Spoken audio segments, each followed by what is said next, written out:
여러분 안녕하십니까? 대구 경북 소식입니다.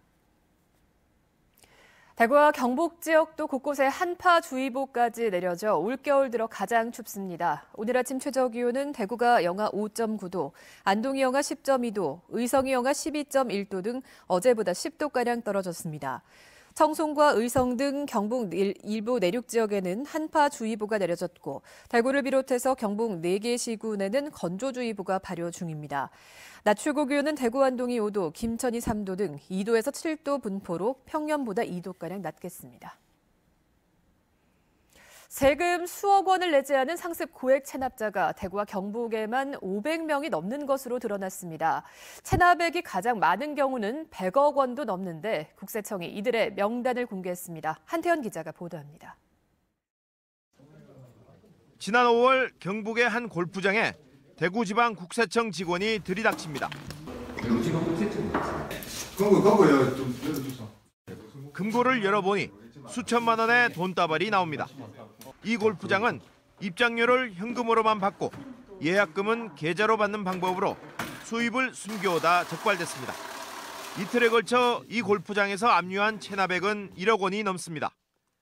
대구국세청에 따르면 올해 대구 경북의 개인과 법인 고액 상습 체납자는 516명으로 지난해 475명보다 8.6% 늘었습니다.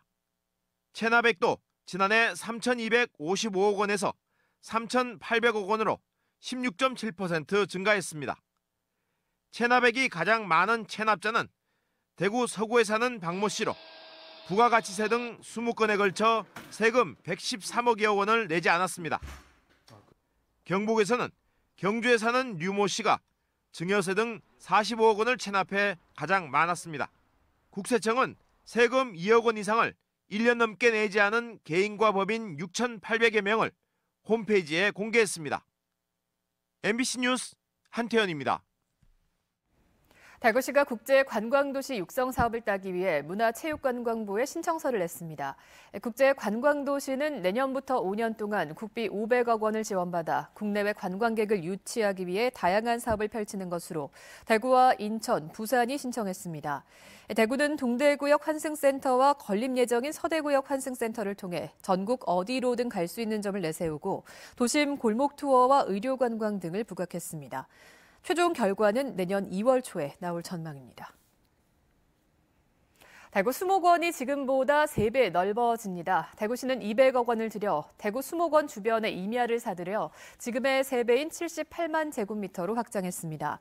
첫 단계로 암성약초원과 습지약초원 등 9개 주제로 이루어진 약용식물원을 조성했습니다. 또 2단계로는 숲길과 숲체험 공간을 차례로 조성합니다.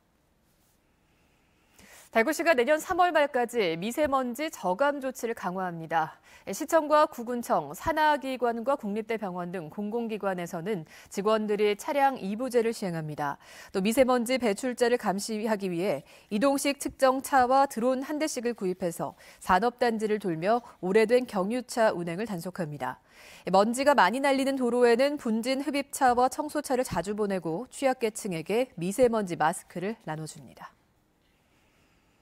남부지방산림청이 이달 한 달 동안 9개 시군 1,600여 업체와 화목 농가를 대상으로 소나무류 이동 집중 단속을 벌입니다. 이번 특별 단속은 소나무 재선충병 감염목의 불법 이동 같은 인위적 요인에 의한 확산을 차단하기 위한 것으로 소나무류 취급업체는 소나무류 생산 유통 자료 비치 여부와 화목 농가는 소나무류 땔감 보관 여부 등을 집중 점검합니다. MBC 930 뉴스를 마칩니다. 시청해주신 여러분 고맙습니다.